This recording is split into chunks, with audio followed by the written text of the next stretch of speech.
सरकारले मनोहरमा रहेका सुकुम्बासीको चर्चलाई पनि बाँकी राख्नु भएन र डोजर यसरी चलाइरहेको छ। एउटा मात्रै डोजर नभइकन यहाँ 4-5 डोजर ल्याएर चाहिँ चर्चमाथि लगाएको र आक्रमण गरेको हामीले दृश्य तपाईँले देख्न सक्नुहुन्छ। र चर्चमाथि यसरी उनीहरूले आक्रमण गर्दैछ हेर्नुहोस् है।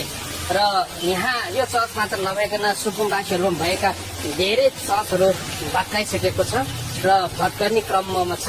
र सुकुम्बासीमा को हिसाबले कुरा गर्ने गर्दाखेरि यहाँ खोलाको छेउमा धेरै मठ मन्दिरहरू भेटिन्छ।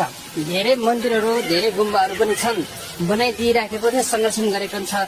तर पनि चर्च चाहिँ किन भत्काएको? चर्च राख्दा केही बिग्रिँदैन, किनभने यो एउटा धार्मिक आस्था हो।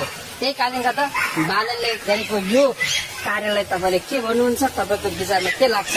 यसरी भत्काउनु ठिक छ या ठिक छैन? यो भत्काउनु ठिक हो या होइन? र यसले समाजमा भएका धार्मिक समुदायमा के प्रभाव पर्छ?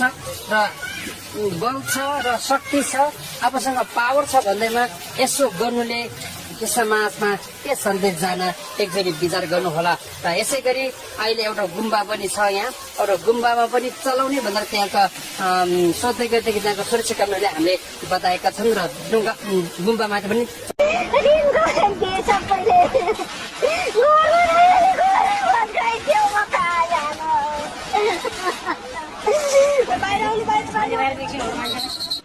अनि दुःख गरे मैले, स्कुलमा काम गरे, लेबर काम गरे, अनि त्यो घर बनाए।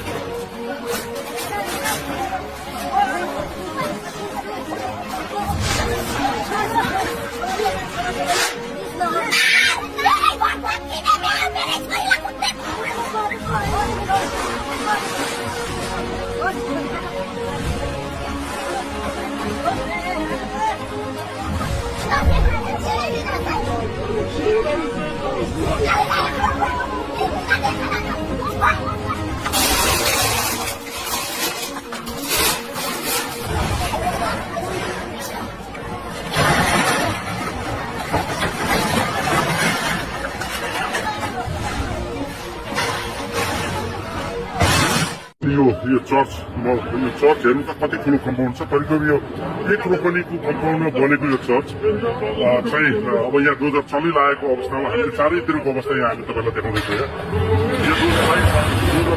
यो भत्क्यो डोजर यता यो डोजर लागिसकेको छ। यो चर्च ल आउँदैछौँ हेर्न सक्नुहुन्छ। डोजरले सुरु गरिसकेको भत्काउनलाई। दर्शक यो 1 रोपनीको कम्पाउन्डमा लगाउनु हो। यहाँ यो चर्चमा पनि डोजर पसिसकेको छ, भत्काउने काम भइरहेको चाहिँ हेर्न सक्नुहुन्छ।